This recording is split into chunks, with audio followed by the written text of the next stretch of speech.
Hello everyone, welcome back to the garage. There's been a couple additions to the garage. These are things you're going to see in future videos. That is a Ford 8.8 that I'm going to rebuild for the black Mustang. It's outside. We've also got a new banner for the channel in the garage. That's nice to have. Over here behind me on the lift, this is Randy's latest purchase. There's going to be videos on this coming out later. This thing is fun, but it needs work. It's rough. But this video is not about those things. This video is going to be about my F-150. Specifically, I'm going to show you how to add the mirror spotlights to your side mirrors for the 2018 to 2021 F-150s. This might also work on the 2015 to 17s, same generation, but pre-update. But I'm not 100% sure on that. If you're not familiar with the side mirror spotlight feature that you could get on these models, it's this. You push a button, and it gets bright. Those are surprisingly bright at night. The way to tell if you have this option on your truck or not is this bezel here, the switch here. If you have this, then you already have this feature. If not, it is possible to add this feature to your F-150. Now, in order to add this to your vehicle, you are going to need access to FORScan. It's a tool. You can go onto the website. You have to get a subscription. I believe it's a one-time pay, lifetime subscription, and then you need to buy a cable so you can connect a laptop to your vehicle. This way you can change setting in, I think it's the body control module. You'll also need to buy the vent bezel, the switch that goes into the bezel. There is also a module that goes underneath the dash you'll have to buy, and you'll need the actual side marker lights themselves.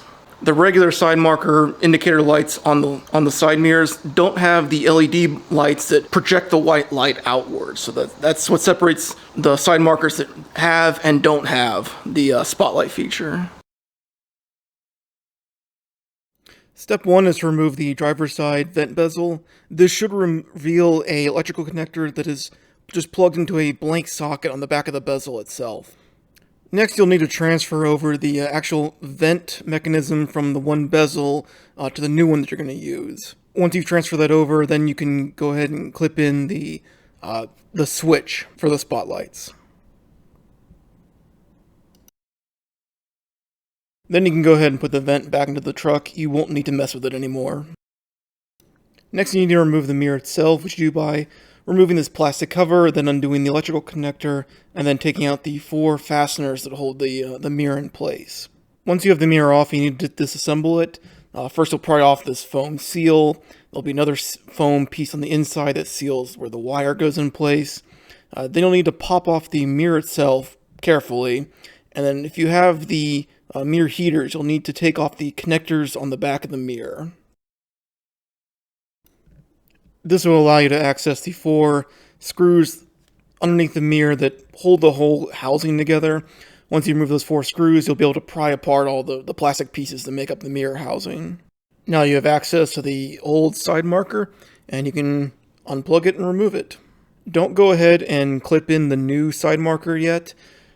This is where things start to get interesting, because that new side marker, in order for the spotlights to work, it has another pin that we need to add to the connector, and another wire that we need to run all the way from the mirror itself through everything to the door connector. See, even though there was the switch wiring connector behind the bezel, the wires that come off of that connector, they end at the door connector. So we have to then fill in the rest of the wiring harness through the door to the mirror itself. You could buy the actual door harness if you want, but that's money. I think I saw those online for maybe it was like $100 or $200, $300. It was hard to find, and the ones I could find on eBay were expensive. The solution I went with was to buy the smallest pins that I could find on Amazon. I pretty much just guessed at the size, and they turned out to be correct for these connectors. I also bought a crimping tool so that I can make my own, crimp the wires onto the pins. This takes some practice, so make sure you have plenty of extra pins and some scrap wire to work on. To add the pin to the connector, you need to pop up the white locking tab on the connector. Now you can insert the new pin into the connector. You may need to try this a couple times and pull it in and out and crimp down other parts of the pin to get it to slide in and seat correctly. Once the pin is fully seated in the connector, you reinsert the white locking tab. And now you can plug it into the side marker. Now you can go ahead and tidy up the wiring and reassemble the mirror, and then you can reinstall it onto the truck. Make sure you give yourself several feet of extra wire to work with, because you're going to have to route this all the way through the door up to the door connector. Next, you need to remove the door panel. There's other videos on YouTube of how to do this, so I'm not going to go into any detail on it. There's numerous screws, clips, cable connection, and wiring harnesses that you need to undo and able to get the door panel off.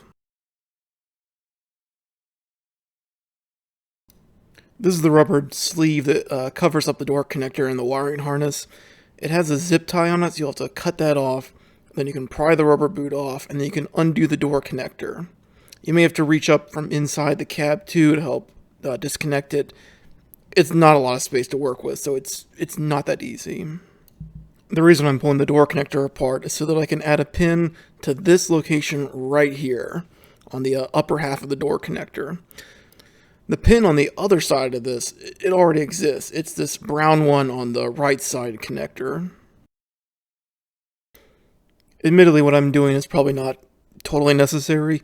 All you really need to do is get your new wire to that brown wire on the connector. I want this to look as factory as possible, so I'm going to run the wire into the door, behind the speaker, and I'm going to feed it up through the main harness and the protective sleeve, so I can bring it right up to the door connector, and then put another pin in there, and put that pin into the door connector.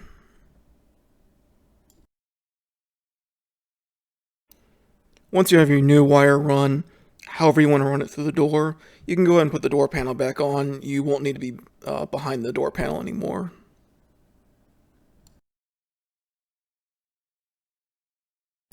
If you choose to go this route, you'll need to use a male pin instead of a female pin on this connector. There's also locking tabs on the outside of the connector that you'll need to undo so you can slide this new pin in. You may need to reach up into the connector with some needle nose pliers to help pull the pin through and get it to seat correctly.